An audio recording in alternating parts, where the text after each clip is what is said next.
Priorité Santé. Igor Strauss. Bonjour à tous et bienvenue dans Priorité Santé. En France, la douleur constitue l'un des premiers motifs de consultation. Normal, me direz-vous, on a tendance à se rendre chez le médecin lorsque l'on ressent une gêne ou une douleur. Mais aujourd'hui, dans Priorité Santé, nous allons parler de la douleur chronique, celle qui dure depuis au moins 3 mois. Une douleur dont on ne connaît pas forcément l'origine, qui nous affecte dans notre vie de tous les jours, nous empêche de travailler et finit parfois même par nous exclure. La douleur chronique est un véritable problème de société, mais elle n'est toujours pas reconnue comme une maladie à part entière.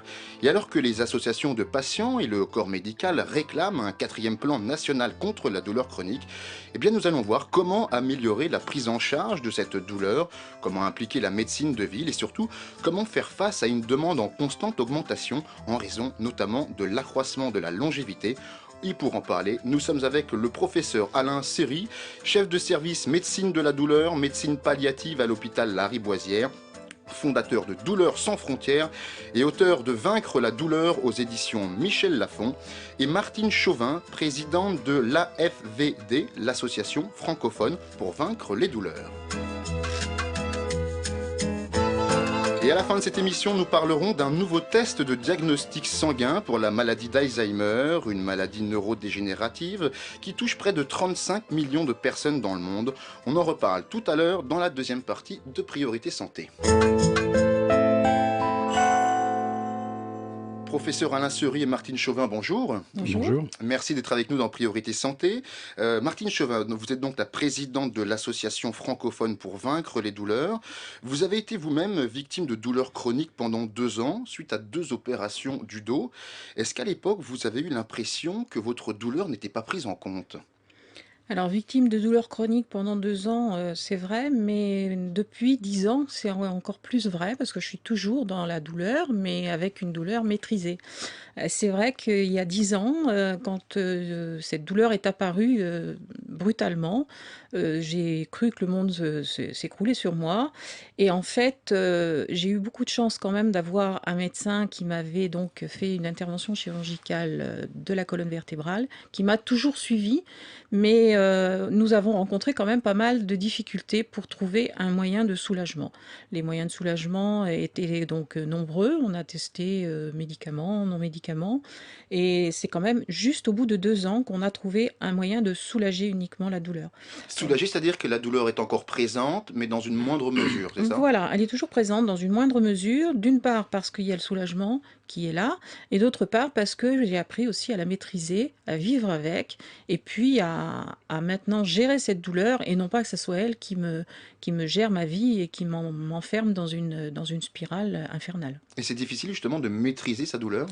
C'est difficile, oui, il faut du temps, il faut beaucoup de réflexion, il faut beaucoup d'aide.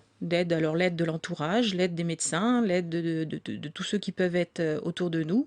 Et c'est vraiment comme ça, moi, que je réussis à m'en sortir. C'est grâce à mon entourage, mon mari, mes enfants, et puis mes médecins, quoi, qui m'ont toujours suivi, qui ont toujours veillé à ce que je sois au moins prise en charge. Voilà. Bien ou pas bien au départ, on ne trouve pas forcément le bon traitement du premier coup.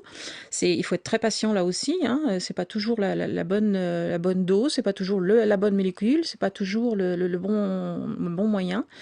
Et il faut savoir aussi qu'on peut très bien avoir besoin de plusieurs moyens, des moyens associés pour pouvoir soulager la douleur. On va y revenir plus largement tout au long Voilà. de cette émission. Professeur Alain Serry, comment définir la douleur chronique ? On dit que c'est une douleur qui continue, qui dure depuis au moins 3 mois, mais encore. C'est très difficile de définir la douleur. On identifie la douleur aiguë qui va aider le médecin, le soignant à faire un diagnostic, c'est la douleur signal d'alarme. Et puis il y a celle dont vous parlez, la douleur et dont parle Martine Chauvin, la douleur chronique qui devient une maladie en tant que telle. Puis finalement, c'est ce qui est mis au premier plan par le patient. Peu importe la cause initiale, mais on vit, là on a bien entendu Martine Chauvin dire que ça envahit le quotidien. Et il y a une notion qui est de plus en plus importante, c'est que celui qui en est touché n'est pas l'unique victime, mais l'entourage devient victime. L'entourage devient victime parce que les congés sont reportés, les week-ends sont annulés, les dîners le soir sont reportés aussi. Donc il y a des conséquences, et des conséquences sur la société. La question qu'on peut se poser, c'est finalement, et c'est une exclusion sociale supplémentaire pour des patients qui sont déjà dans un processus pathologique, donc de maladie. Donc c'est la double peine en quelque sorte. Et ça, il faut absolument lutter contre ça. C'est vrai que la douleur, elle est extrêmement fréquente.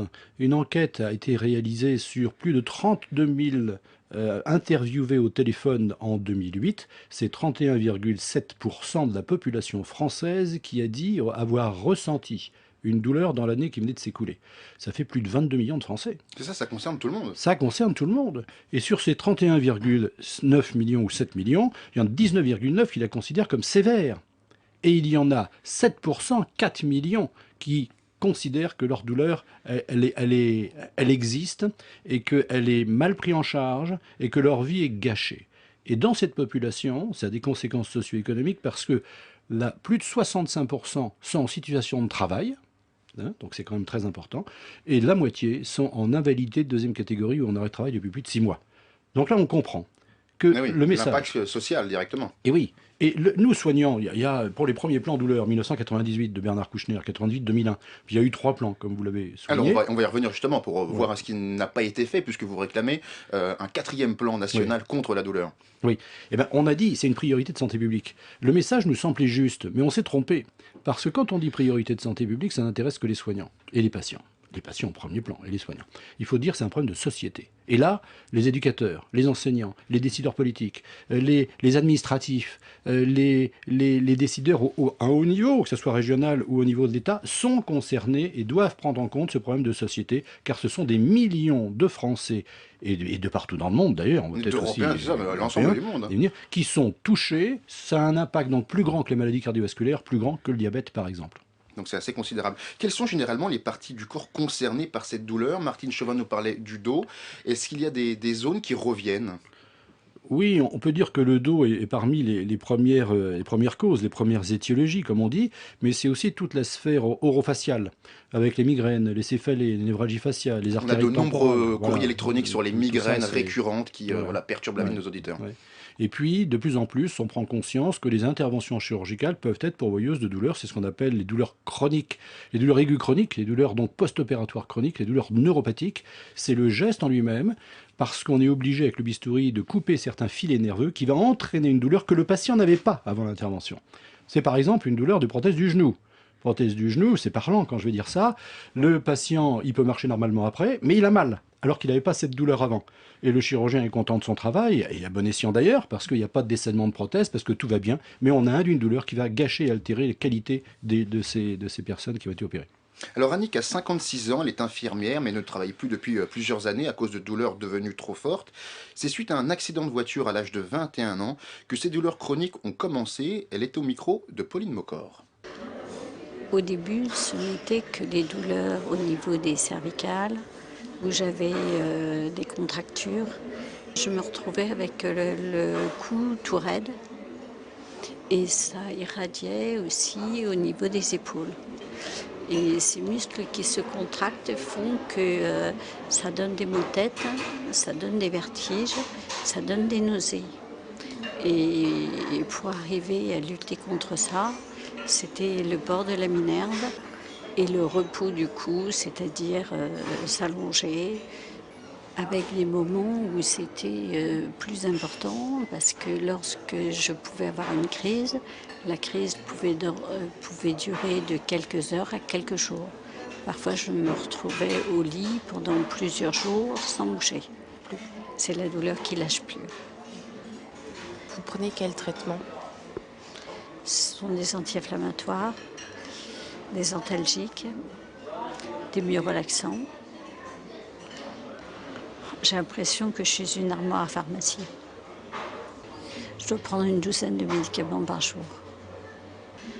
J'ai du mal à les tolérer et quand ils sont trop forts, je suis zombie. Quand ils sont un petit peu moins forts, ça me donne de temps en temps envie de dormir au pic du médicament. Et si j'en prends pas, j'ai trop mal. Parfois, on me prescrivait de la kinésithérapie ou des massages. Et puis, ça passait assez rapidement. Et au fur et à mesure, ça a duré plus longtemps. Maintenant, j'en suis à être sous traitement tout le temps. C'est compliqué à accepter quand ça commence assez tôt. Parce qu'on se dit, mais je suis pas vieille. Et j'ai l'impression, lorsque je me lève, d'avoir 80 ans. Et ça, c'est vraiment difficile à accepter. Il m'a fallu plusieurs années et je pense que le travail avec le psychologue m'a beaucoup aidé dans l'acceptation de la maladie. J'ai mis du temps à comprendre comment fonctionnait la maladie et à me la faire mienne. J'ai eu une dépression qui a été importante et ces pensées peuvent revenir à la surface. Est-ce que ça a des conséquences sur votre vie de famille? Les personnes ne les comprennent pas bien. Ils vous disent « bouge-toi, ça va passer ». C'est toujours les mêmes choses qui sont dites. Et même les personnes qui sont autour de nous n'ont plus envie d'entendre « j'ai mal ».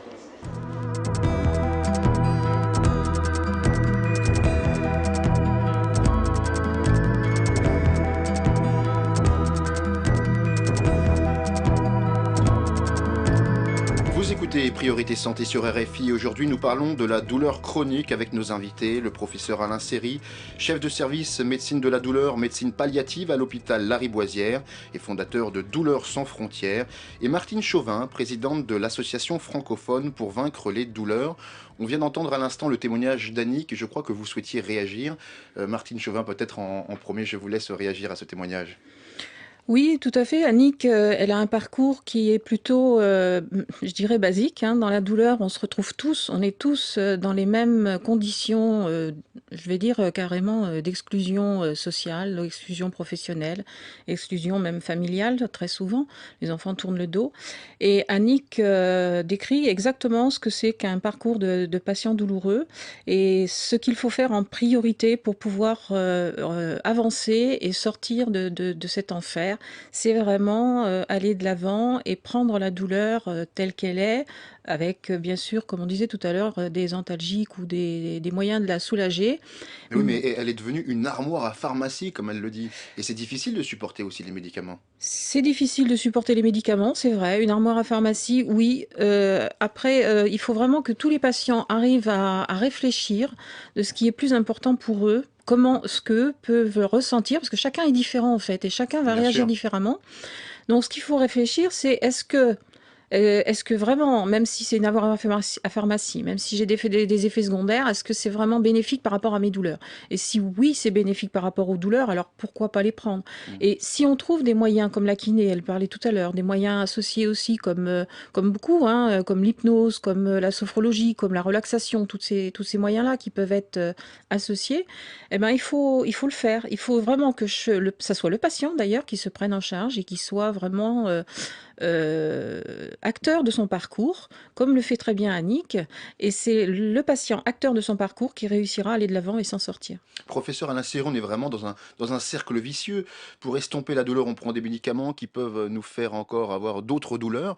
Quels sont les moyens alternatifs? Martine Chauvin parlait de certaines thérapies, mais selon vous, qu'est-ce qui est le plus efficace? Alors, on peut parler des traitements pharmacologiques et des traitements non pharmacologiques, parce qu'ils sont presque aussi importants que les médicaments, les traitements non pharmacologiques. Ça veut donc dire, et ce témoignage est particulièrement important.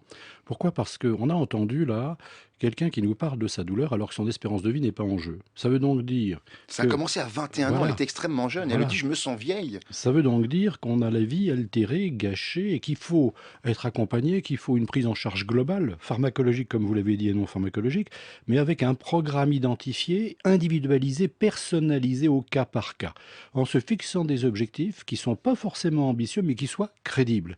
Et c'est comme ça qu'il faut avancer.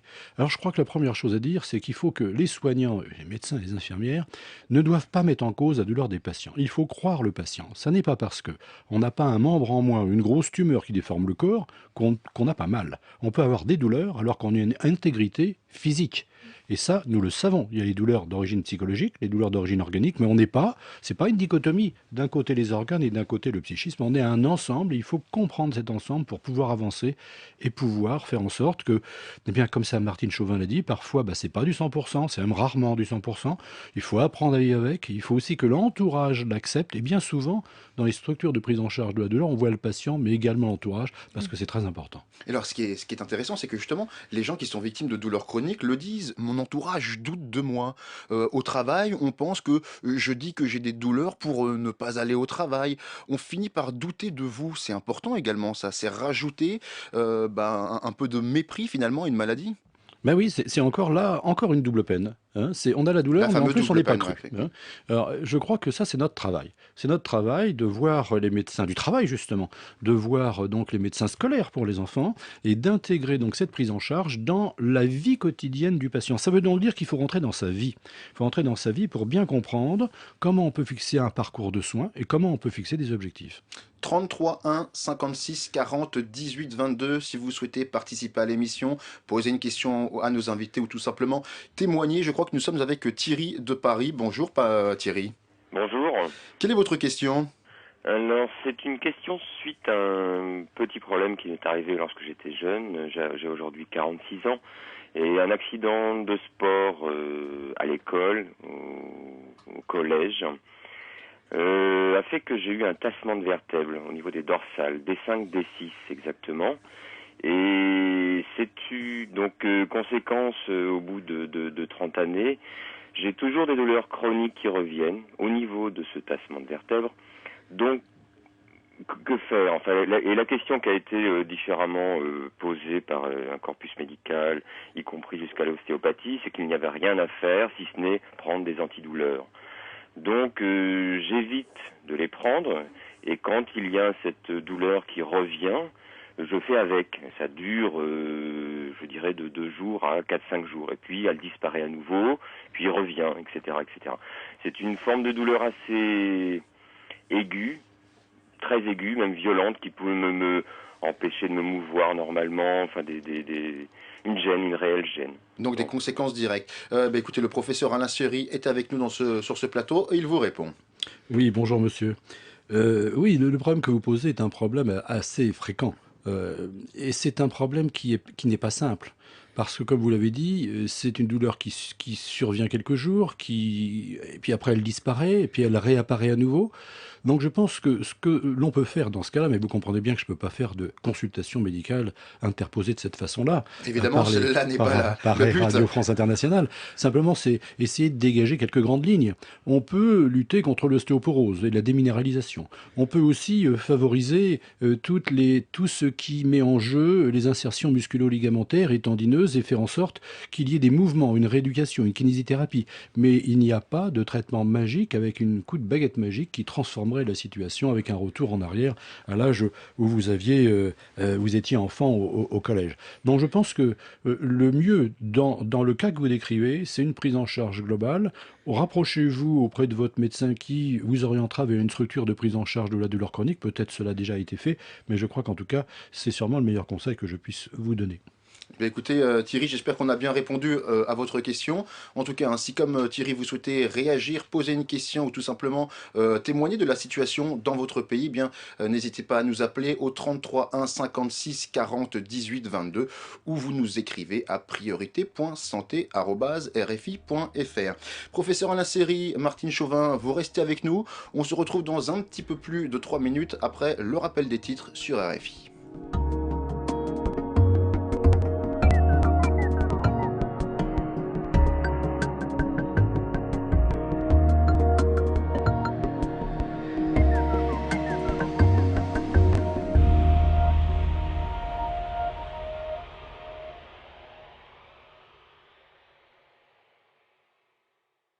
« 7 milliards de voisins ». Dès maintenant, Emmanuel Bastide attend vos témoignages sur les thèmes de cette semaine. Aujourd'hui, comment lutter contre le gaspillage alimentaire? Demain, Bimbo miniature et Lolita. La mode est-elle dangereuse pour les enfants? Appelez-nous au 33 1 56 40 21 71. 7 milliards de voisins. Emmanuel Bastide. Du lundi au vendredi à partir de 11h10 TU. RFI.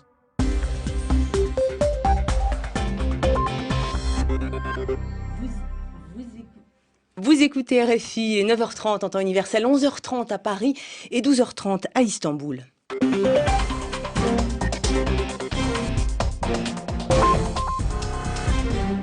Le Flash vous est présenté par Élodie Largenton. Bonjour. Bonjour. En Guinée, des tirs nourris ont été entendus à Conakry cette nuit pendant près de 3 heures et une roquette a touché la résidence du président Alpha Condé, le chef de l'État qui est sain et sauf, selon le secrétaire général de la présidence.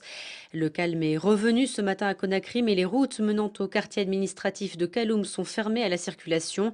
Des barrages militaires ont été établis dans toute la ville. Pour le moment, nous n'avons pas de précision sur les auteurs de ces tirs ni sur d'éventuelles victimes, des tirs qui interviennent 7 mois après la prise de fonction d'Alpha Condé, premier président démocratiquement élu en Guinée. La France rend en ce moment un hommage national à ses 7 soldats morts la semaine dernière en Afghanistan. Nicolas Sarkozy préside une cérémonie aux Invalides en présence des membres du gouvernement. Les corps des soldats tués ont été rapatriés hier soir à Paris.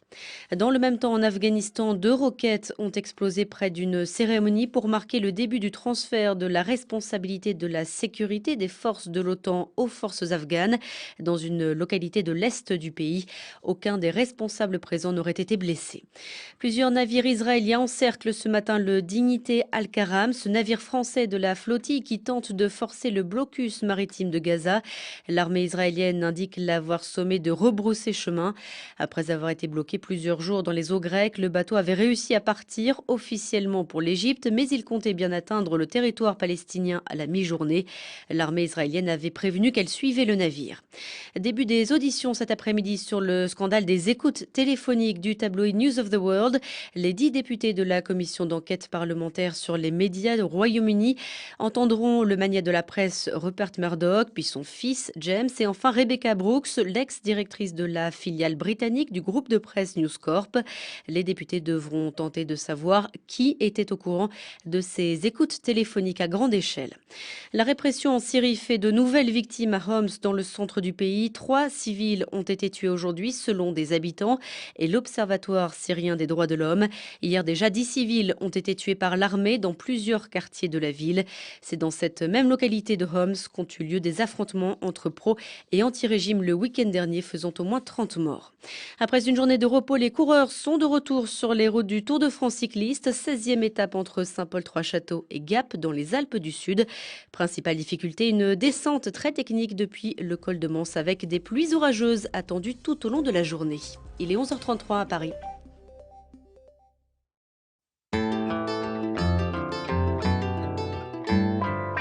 Priorité santé. Igor Strauss. Bienvenue à tous ceux qui nous rejoignent pour cette deuxième partie de Priorité Santé. Aujourd'hui, nous parlons de la douleur chronique qui n'est toujours pas reconnue comme une maladie à part entière, alors que c'est un véritable problème de société. Et pour en parler, nous sommes toujours avec le professeur Alain Serry, chef de service médecine de la douleur, médecine palliative à l'hôpital Lariboisière à Paris et fondateur de Douleurs sans frontières, et de Martine Chauvin, présidente de l'association francophone pour vaincre les douleurs. Et à la fin de cette émission, nous parlerons d'un nouveau test de diagnostic sanguin pour la maladie d'Alzheimer, une maladie qui touche près de 35 millions de personnes dans le monde. On en reparle dans une vingtaine de minutes. Mais tout de suite, direction Rabat au Maroc. Nous sommes en ligne avec le professeur Mati Nejmi. Professeur, bonjour. Bonjour. Alors vous êtes professeur d'anesthésie-réanimation et chef des services anesthésie-réanimation et traitement de la douleur à l'Institut national d'oncologie à Rabat, donc au Maroc. Et vous êtes également président fondateur de la Société marocaine contre la douleur et directeur du programme de recherche au Maroc de Douleurs sans frontières. Est-ce que la douleur est prise en compte au Maroc, professeur ? Écoutez, prise en compte, disons qu'il y a une prise de conscience. Notre combat contre la douleur dure déjà depuis une quinzaine d'années. Il y a une prise de conscience dans la mesure où enfin il y a un plan national de lutte contre le cancer qui intègre dans son plan la prise en charge de la douleur et des soins palliatifs. C'est au niveau associatif de Son Altesse Royale la Princesse Leila Salma qui a créé une association de lutte contre le cancer.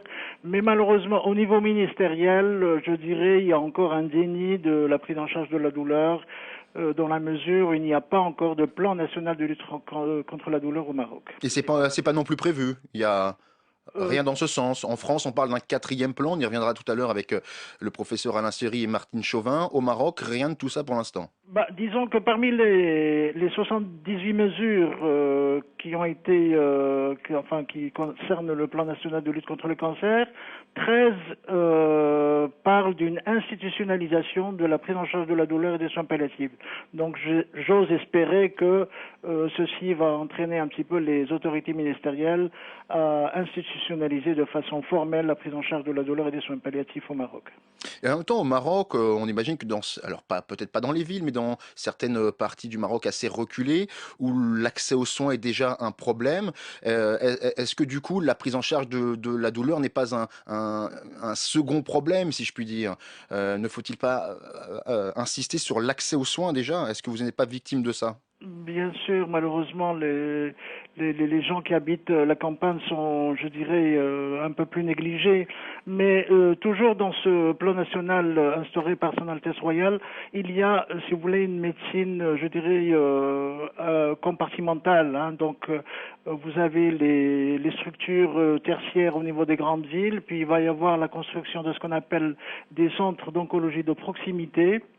Et puis, en fin de course, la prise en charge de la douleur des soins palliatifs au niveau des centres de structures de santé.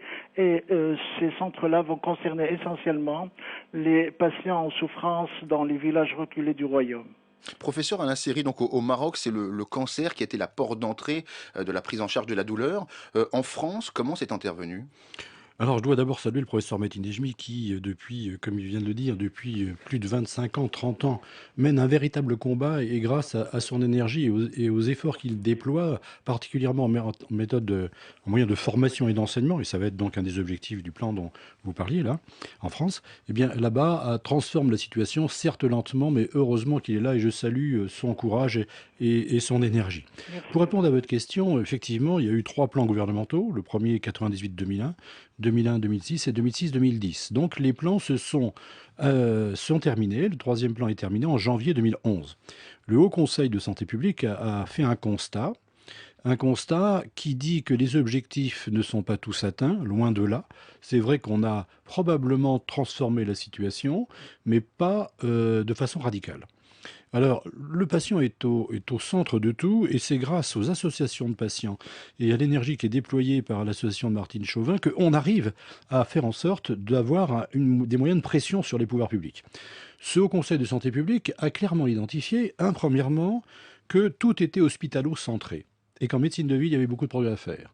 Il a constaté que les indigents, donc les plus vulnérables, je dirais, les vulnérables, ce sont les malades de réanimation, les infirmes moteurs, les handicapés, les malades psychiatriques, ont été laissés pour compte, les sujets âgés, et qu'il faut faire quelque chose. Et puis il faut axer sur la formation, l'enseignement et la recherche. Voilà en gros les 4 points clés qui ont été identifiés par le Haut Conseil de santé publique. Il va y avoir, et on est dans cette phase, non pas d'un 4e plan, mais d'un programme national, à peu près comme c'est le cas pour les soins palliatifs. Et ce programme national, on est en train de le construire avec le ministère de la Santé, et il prendra bien entendu en compte ces 4 points qui ont été soulignés par le Haut Conseil de santé publique. Professeur Metin Nejmi, est-ce que le rôle des associations est fondamental justement pour cette prise de conscience, pour lutter contre la douleur chronique ? Bien sûr, les sociétés savantes ont un rôle très très important dans la mesure où elles jouent un rôle de conseiller, si vous voulez, dans cette problématique. Et comme je l'ai dit initialement, l'avènement de l'association de Son Altesse Royale, la princesse Salma, dans le domaine du cancer, va certainement booster un petit peu les choses et faire avancer les choses beaucoup plus rapidement, dans la mesure où le ministère de la Santé va être en quelque sorte, entre guillemets, obligé de suivre le mouvement. Mais alors très concrètement, qu'est-ce qu'il faudrait faire selon vous pour améliorer la situation, pour que les pouvoirs publics, les politiques prennent enfin conscience de ce problème ? Il faudrait tout d'abord agir en amont.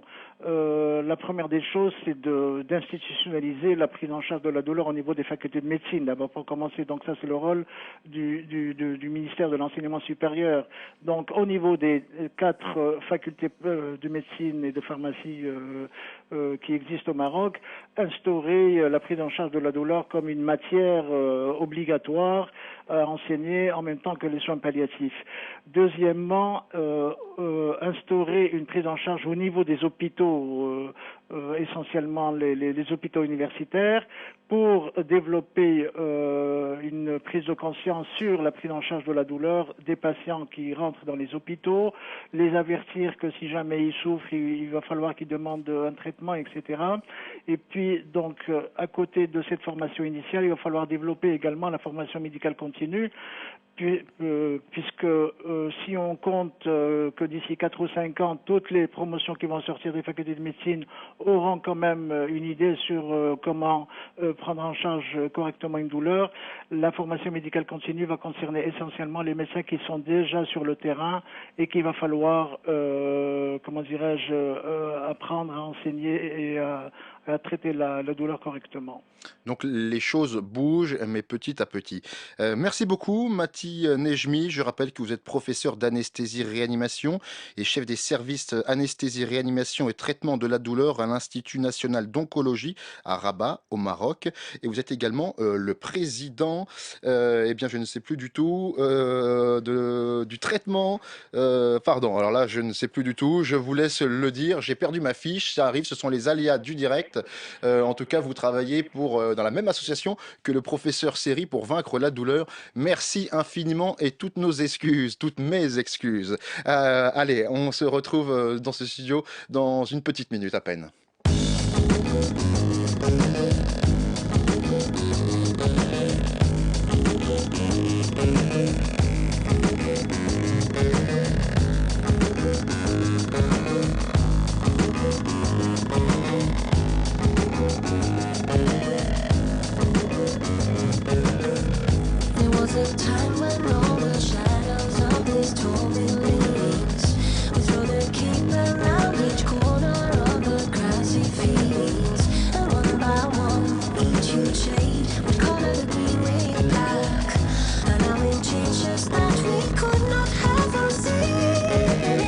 Écoutez, Priorité Santé sur RFI. Aujourd'hui, nous parlons de la douleur chronique avec nos invités, le professeur Alain Seri, chef de service médecine de la douleur, médecine palliative à l'hôpital Lariboisière, fondateur de Douleurs sans frontières, et de Martine Chauvin, présidente de l'association francophone pour vaincre les douleurs. C'est quand même beaucoup mieux quand j'ai mes fiches sous les yeux.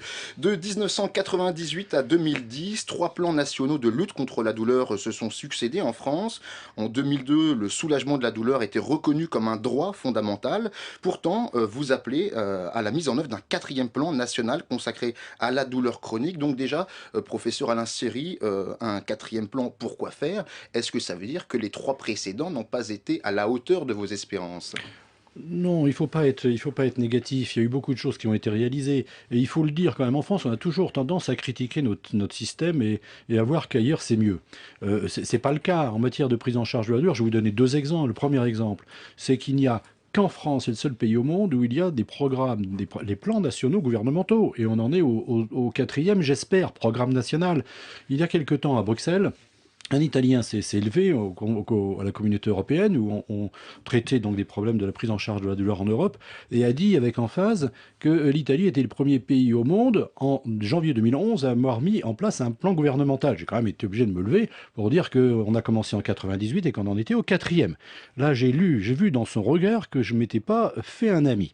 Mais enfin, toujours est-il que ça, c'est une spécificité française. La deuxième spécificité française, et le deuxième exemple, c'est que c'est à l'heure actuelle un des seuls pays au monde où il y a un enseignement obligatoire pour les médecins et pour les infirmières depuis longtemps.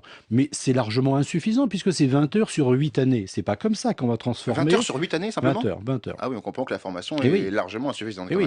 Alors ça, c'est la formation obligatoire. Après, ceux qui veulent acquérir une formation optionnelle peuvent le faire au travers des diplômes d'université, etc., etc. Donc vous voyez que tout n'est pas noir, mais il y a encore beaucoup de choses à faire. On est trop resté centré sur l'hôpital. Il faut sortir des établissements de santé, aller essayer d'améliorer la qualité de prise en charge charge en médecine de ville, car il faut quand même bien dire que dans 75% des appels d'urgence en médecine de ville, ça concerne la douleur.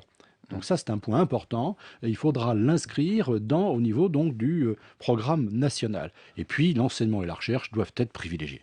D'accord, alors ça c'est justement, vous avez soulevé un des problèmes fondamentaux de ce quatrième plan, une meilleure implication de la médecine de ville, une meilleure formation du personnel de santé, une sensibilisation du grand public, une meilleure attention aux personnes vulnérables, hein, que ce soit les enfants, les personnes âgées, Oui, les handicapés ou personnes souffrant de maladies psychiatriques, puis également une parfaite concertation avec les associations de patients dont vous faites partie, Martine Chauvin.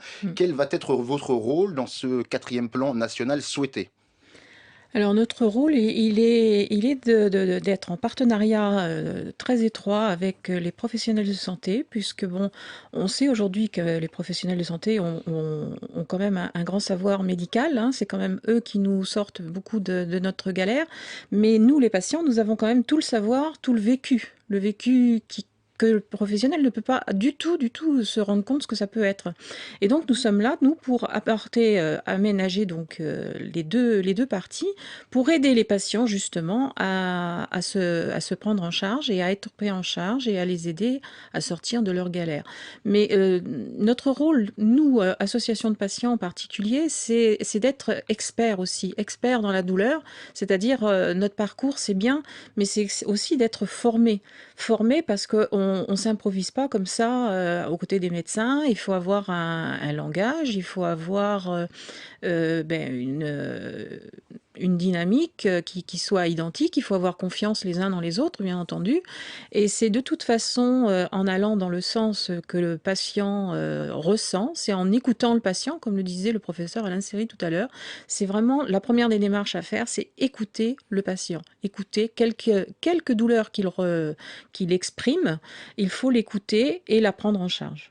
33 1 56 40 18 22 si vous souhaitez poser une question à nos invités ou tout simplement nous parler de la situation dans votre pays. Et je crois que c'est le cas d'El Hadj Malik à Dakar, Sénégal.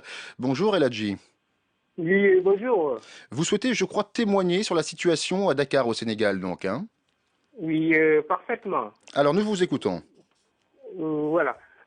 Comme vous l'avez si bien dit, hein, la prise en charge de la douleur au Sénégal n'apparaît pas toujours au premier plan des préoccupations des personnels soignants exerçant dans les services hospitaliers. Bon, nous avons eu à mener une étude en 2010 dans des CHU, hein, en menant des enquêtes d'opinion et de satisfaction auprès du personnel soignant et des patients. Et le constat est alarmant, est très alarmant. 5% seulement des agents de santé interrogés connaissaient au moins une échelle d'évaluation et aucun ne connaissait le score de la sédation. Voilà.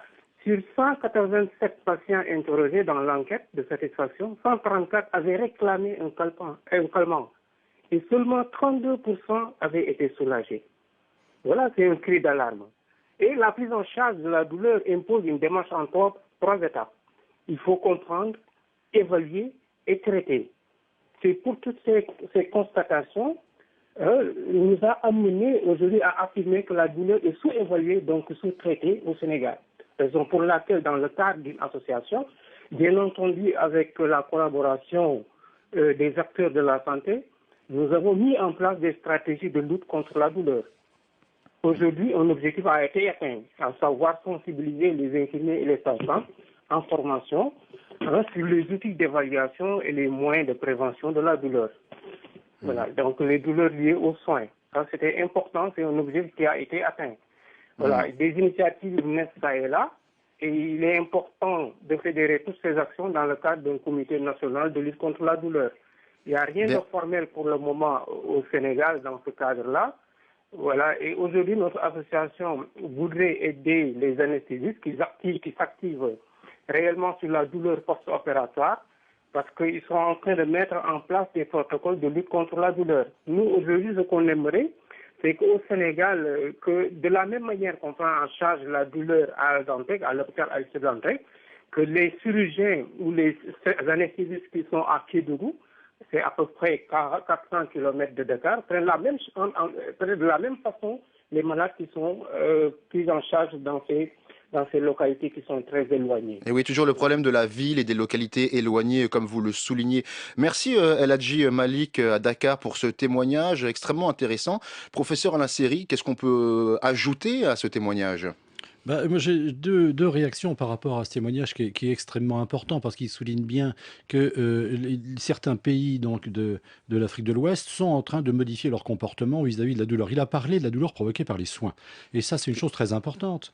Parce que les actes diagnostiques et thérapeutiques, quand ils font mal, on sait exactement à la minute et à la seconde, on peut donc programmer un traitement antidouleur. C'est ça, c'est que ça fait partie du 4e plan douleur, hein, la lutte contre la douleur causée par le geste du médecin. Oui. Alors ça va de la ponction lombaire à l'IRM, à tout simplement le patient qui est sur un brancard, c'est assez inconfortable et ça peut réveiller des douleurs. Ça, concrètement, on peut lutter contre ces douleurs très précises en milieu hospitalier. Absolument, on en a les moyens. On a les moyens de les identifier, de les dépister, et on a les moyens, on a les protocoles, on a les guidelines, les recommandations internationales.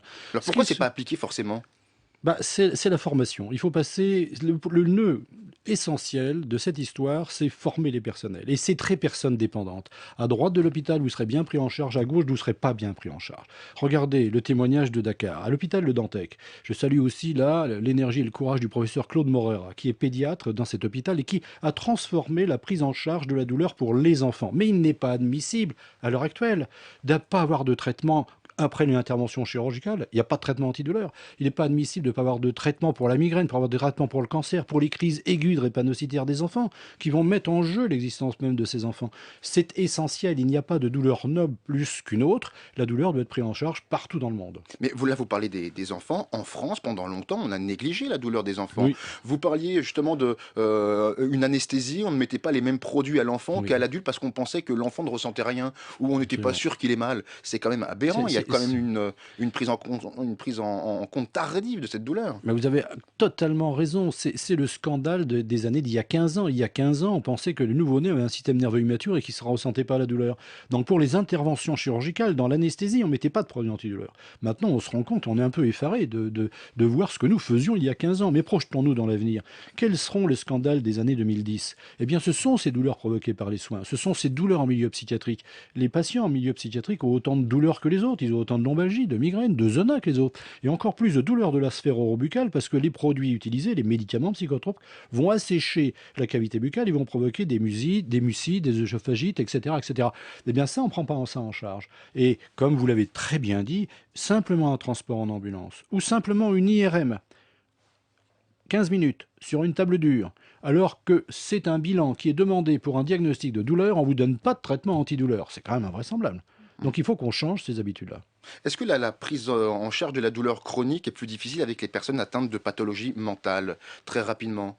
C'est l'identification qui n'est pas la même. C'est pas forcément de l'auto-évaluation, c'est une hétéro-évaluation. Donc il faut former les personnels soignants en milieu psychiatrique à cette hétéro-évaluation et pas auto-évaluation. C'est ce qui est en train de se faire. Des outils sont, à l'heure actuelle, ont été validés sur le plan international et vont être diffusés largement, je l'espère, dans les structures de prise en charge médico-sociale et d'établissements de soins psychiatriques. Martine Chauvin, est-ce que dans les associations de patients, vous aidez également les personnes atteintes justement de pathologies mentales?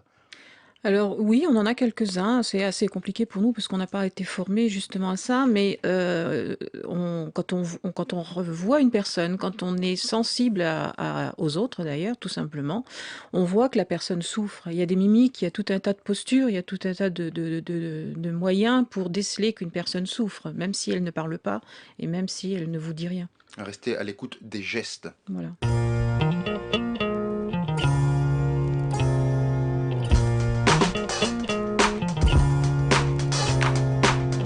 Priorité santé, suite et fin. Nous allons maintenant nous intéresser à un nouveau test de diagnostic sanguin pour la maladie d'Alzheimer, une maladie qui touche près de 35 millions de personnes dans le monde. Et nous sommes en ligne avec le docteur François Sellal, neurologue expert de la maladie d'Alzheimer. Docteur François Sellal, bonjour. Bonjour. Alors la société Innovative Health Diagnostic a lancé un nouveau test sanguin pour la maladie d'Alzheimer. De quoi s'agit-il exactement ?